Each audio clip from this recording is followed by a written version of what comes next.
Hey, guys, you know what? I got an idea. Let's try with this next one. Let's try sparing just a little expense.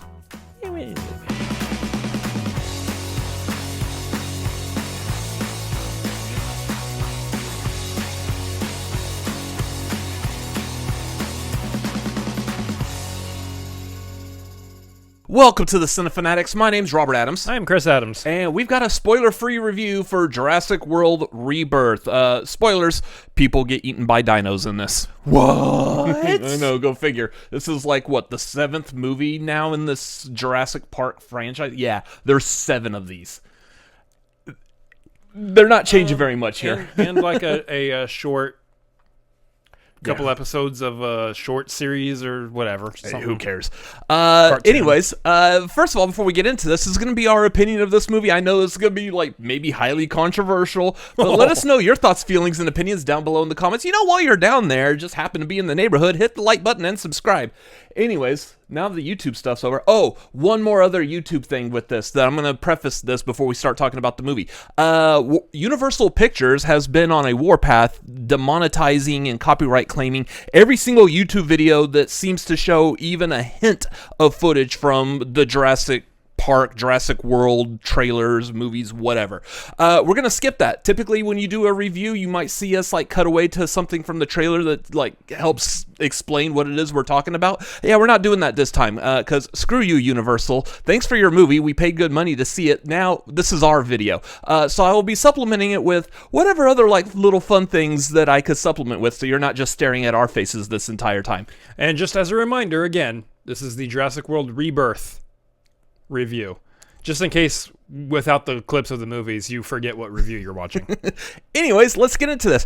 If you saw our out of the theater reaction, I was saying that I actually kind of liked this movie. I thought it was a decent job, And I was saying, which is weird because I would have thought, like, in all actuality, we didn't talk about this before doing the out of theater reaction. I actually feel like, given how our personalities are, that should have been swapped. I was already going into this movie going, I'm tired of these Jurassic movies. Oh, so was I. Y'all keep failing. You don't do a good job. Yeah. Each movie is worse than the last one. Just stop with these movies already. And then I come out of this, I was like, this is pretty decent. I feel like I remember thinking that Dominion was my favorite of the 3 Jurassic Worlds that came before. Which is not a crazy thing to think because I don't actually care for the entire trilogy in general. Yeah. So I am going to do a ranking of all of these movies, but I'll give you a little small spoiler for that ranking. I think out of the Jurassic World movies, I think the first Jurassic World is probably my favorite. There's still some flaws in it, like Claire running from a T-Rex in high heels, and poor Zara, the one who was meant to watch the kids, gets like batted around. Like, she didn't do anything wrong, and they just abused the crap out of her in that movie. Was that her name? Zara, yeah. Isn't that the name of Scarlett Johansson's character in this movie? No, that was Zora. Yeah, anyways. So going into this movie, again, we didn't really have high hopes. I think they did a good job. And one of the things for me that I think really helped is we got rid of the stupid like theme park thing. We got away from Jurassic Park. We got away from Jurassic World. Yeah, it still takes place in the same world as those movies, but there's not a focus on let's make this an entertainment place, an amusement park. There was a whole nother reason for going there, much like Jurassic Park 3, but I think this one did it better. Another spoiler for my ranking. Yeah, just overall, I preface my thoughts and feelings. I told you this, but I'll say it here for the camera and the viewing audience at home. I think in a bubble, separate the Jurassic franchise from this movie. Mm-hmm. Pretty decent movie. Just a generally a fun little action romp. A very basic summer blockbuster kind of a thing going on here. But the problem is that you don't have a movie about dinosaurs like this and it not be a Jurassic movie. Jurassic kind of has the monopoly on dinosaur movies. Maybe Godzilla, kind of, sort of, ish, but that's about it. Not quite, because Godzilla is kaiju, so it's a little bit different. In terms of this, there's just a whole lot of been there, done that with this movie. I mean, this movie does a lot of like fun little things where it's kind of giving nods to the past. It's doing a lot of playing its greatest hits, some of which I think worked, some of which didn't. But overall, I was just kind of like, I'm kind of just exhausted at this point. I don't think, like, the Easter eggs, I really feel like were toned down in this. And, like, there's a difference here between, like, blatant Easter eggs and then situations in the movie that feel like nods. They feel very familiar. We got to have a T-Rex scene. We've got to have the Velociraptors in the kitchen scene. Yeah, all of which we get, sort of. It's the whole, hey, can I copy your homework? Sure, but you got to change it up a little bit so the teacher doesn't think it's the same thing. They're kind of doing that a little bit. But you still get, like, the other, like, blatantly obvious Easter eggs. Like, the one that I know that everyone's going to see is the side mirror on the vehicle that says objects in the mirror. Yeah. Maybe. Like, you got to do that, like, in every Jurassic Park movie. So, but, I mean, at some points I see that now and I'm like, okay, well, there's that one in this movie. Because, again, you got to do it in every single movie. So it's like just looking for where is it going to be. But, I mean, for the most part, other than the scenes that just felt familiar, there wasn't really anything like, hey, looky here, look at this, we're trying to do this again, we're doing the thing. Like, it doesn't feel like that to me. Somewhat. Which I'm happy about, because the other Jurassic World movies did do that a lot. Like I said in our out-of-theater reaction, which, by the way, if for some reason you stumbled upon our review and haven't seen our out-of-theater reaction, why don't you help us out by checking out the shorts that we put on the channel as well. Thank you. But like I said in that, I enjoyed the T-Rex, the actual T-Rex scene in this movie. It was good. You get a little bit of it in the trailers, but I feel like they did a really good job of amplifying the intensity of that scene, even though you can kind of guess where it's going to go, and that's a side point that I want to make about the whole movie. There's a lot of predictability happening in this movie, but more on that in a second. The T-Rex scene itself, I thought, was just really well done in terms of building that intensity. The camera likes to just sit there for a little bit, just hang on scenes while it's happening, instead of a bunch of these fast cuts that's trying to, like, force intensity and force you to be anxious and everything. They just held the camera at times, and I was like, that's a good choice. That's an excellent choice, because now I'm like, no, I want to look away. I want to cut away. Can we cut away from this? Can we get away from this scene? Mm-hmm. No, you have to sit in it. There's a giant T-Rex breathing down your neck. Yeah. I think they did a really good job building that tension up. And again, this is the 7th movie. We're used to this formula. Dinosaurs bad. Dinosaurs want to eat anything that's alive. Humans happen to be existing at the same time as dinosaurs. Humans are alive. If you can do something to capture the magic from the first one of, we're in danger, this is an imminent threat to our lives, there's a big creature that's about to eat us. If you can do something to capture that magic, now 7 movies in, that's good. That's good. And that is my pro for this movie, is they were able to do that with at least the T-Rex scene. At least the T-Rex scene.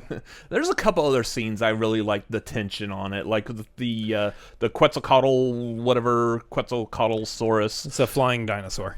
Which is funny because, like, that's the dinosaur is basically named after the Quetzalcoatl creature, which is like a winged serpent. There's a 1982 movie called Q, The Winged Serpent. That's what these are. There's also a Pokemon called Rayquaza from the 3rd generation of Pokemon games that is designed after one of these two. Congratulations, you got a little tidbit of our personal likes and hobbies outside of just reviewing movies.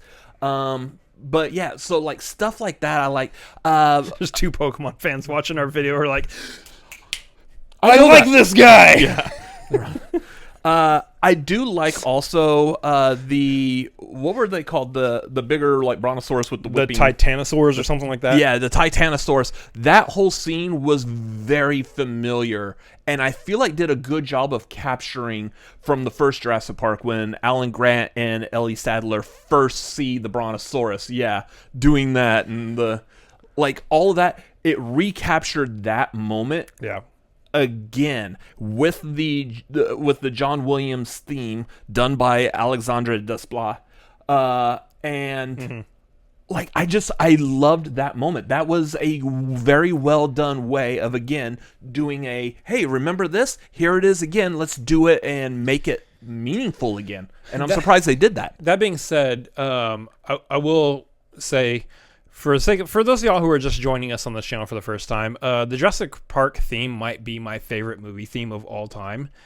I love hearing it, and that's like one of the biggest reasons why I still would love to go see these movies in the theater, is just being able to constantly be able to hear that theme in the theater. It is the best. However, in this movie, I really feel like there's a few instances where it's just like, just throw the Jurassic Park theme in at this moment. This seems like the right moment. There's a conversation between Jonathan Bailey and Scarlett Johansson. It's like, during this conversation, why are we playing a Jurassic Park theme? They're just talking about just their lives in general. Why are we playing a Jurassic Park theme over this? Well, I had to stop off and pick up lunch at McDonald's on my way home because I was super busy. Yeah, I got the 6-piece McNuggets. Did you supersize with the French fries? Yes, I also got the sweet and sour sauce. Oh, fantastic! That's the best way to eat that, especially if you get the ice cream or dip the fries in the shake. Like, yeah, why? It just felt a little out of place there. We should probably clip that out. That was fun. But anyway. Yeah, there's just moments where it felt a little forced, and going back on top of to talk about like the predictability factor, I feel like it's not necessarily just true with this movie. 7 movies in, I feel like we can kind of start predicting who's gonna die. Yeah, which is now fun. If you walk into the movie and you're like, that guy, that woman, that guy, that woman, that guy, you're probably right. Yeah. You're probably right. I'm not like trying to spoil anything because I'm not telling you exactly who. You can figure it out. We expect that you are a smart enough person that you can figure it out for yourself. You've seen a Jurassic Park movie, a Jurassic World movie. You know what's coming. And we know you're smart. You're watching us. So, obviously. There's that too. But it is predictable. I'm trying to think, like, I want to get into, like, what I didn't really like about this movie, but I don't I'm covering that for you. I don't want it to sound like it's, like, just crap on this movie all over the place. Acting, or the actors, their roles. Yes. I liked Jonathan Bailey's character. I liked Mahershala Ali's character. And to a lesser degree, the family as a whole. Yeah. The family unit as a whole, I thought was fine. Scarlett Johansson? I love Scarlett Johansson. She's great. She is great. Don't get me wrong. Great actress. They didn't do a whole lot for her character in this movie. I feel like what they were doing is they, like, threw a dart at a dartboard of, like, who's, like, popular A-list people we could get in this movie. Scarlett sounds good. She's not doing Marvel anymore, might as well. She's not a part of Marvel, so let's see if we could build another franchise. And that's the other thing, too. They call this movie Rebirth. I didn't really see anything rebirthing other than, hey, let's see if this does good and we'll make another trilogy starting with this one. This will be the rebirth of another trilogy. Very lightly, if you want to stretch a little bit, very lightly attached to the plot of why they're going to the island to begin with. If you really want to stretch like Mr. Fantastic, which is a movie coming out that we are going to see as well. Yeah, maybe. Kind of. Sort of. Possibly. Not really. Yeah. I'm saying it's a stretch. But yeah, no. Scarlett Johansson, it's not a fault of her own. I just think that the character, they just didn't write a whole lot in there for her. They just kind of threw her in the movie and went, all right, this is who you're following. She's a mercenary. She knows what she's doing. But she's like the world's friendliest mercenary. She's like the world's most happy-go-lucky mercenary. Except for a couple scenes where she like cries at something that they don't really explain, I feel like. Yeah. Maybe it's just like, I'm tired of being in this life. But I didn't really get that throughout the entire movie. So as a whole, like, her character just felt like it was written kind of thin. Other thing was, I don't know, I couldn't really tell in a lot of times, like, how obvious was it that we're using, like, practical dinosaur puppets versus CGI? I think they went back to doing a lot of CGI with this. Yeah, there was a lot of very noticeable CGI, too. Which, I mean, makes sense. Basically, like, with the plot of this, they're going after 3 very specific kinds of dinosaurs, ones that are land, sea, and air. Mm-hmm.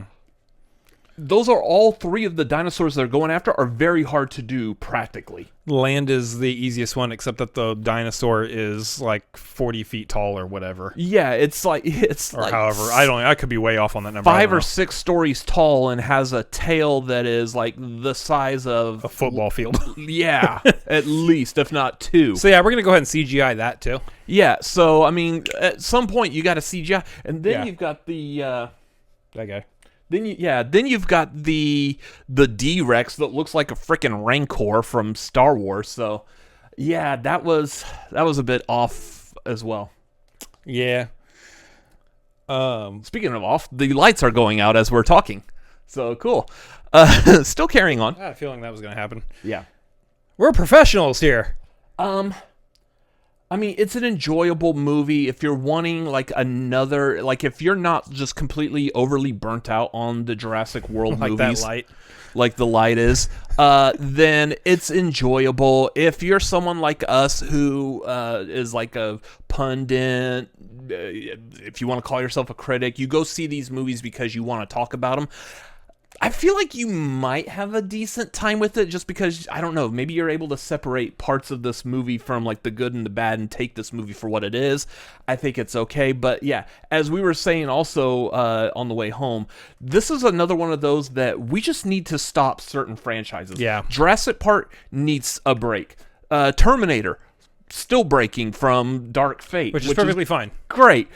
Keep breaking. Like, give us at least a decade before you try to reinvigorate. Is that still going? It is still going. That's crazy. Give us like another 10 years or so before you bring, because I think this is like what, 2-3 years since Dominion, and I'm still like, after Dominion's over, I'm still sitting here like, I don't care anymore. Just no. Yeah.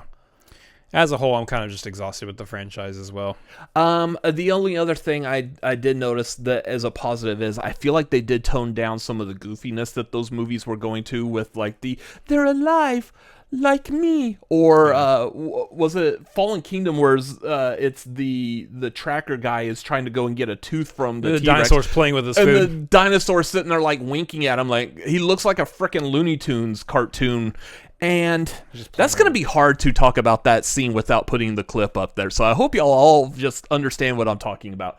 But yeah, like we didn't get anything goofy like that, and I very much enjoyed that this time around. Yeah. Overall, listen, if you really like the Jurassic World movies, Jurassic Park movies, you're really into them, that light's dying now too. We got to wrap this thing up, y'all. If you really like them, maybe go see it. If you want to take our word for it, maybe wait for home viewing. Unless you just like these movies in a theater. There is something to be said about watching these movies with that soundtrack in the theater. The opening shot with like there's these monkeys on the branch and then it expands to seeing the helicopter flying over islands or whatever. Gorgeous. Cinematography on some of these shots are absolutely gorgeous. They knew what we wanted out of there. There's also another shot at the beginning, Mahershala Ali sitting on the side of his boat while there's like a orange sunset going on.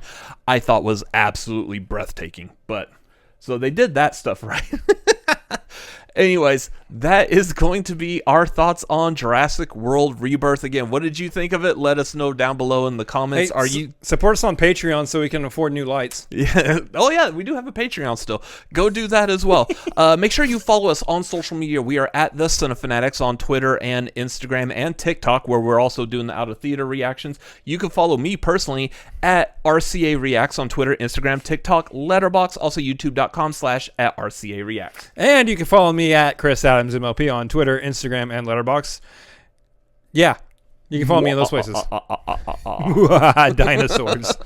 This review went off the rails. Literally. Anyways, that's going to do it for this video. Thank you for watching. Again, we appreciate each and every single one of y'all watching our videos, liking, commenting, subscribing, following us. Please come back and do it again. We've got a bunch of good movies coming up pretty soon. Superman, Eddington, Fantastic Four. We're going to have a good time at least this month as well. So make sure you come back for that. We will see you on the next one. And we can't end this video without doing a little Dino DNA. Oh, yeah.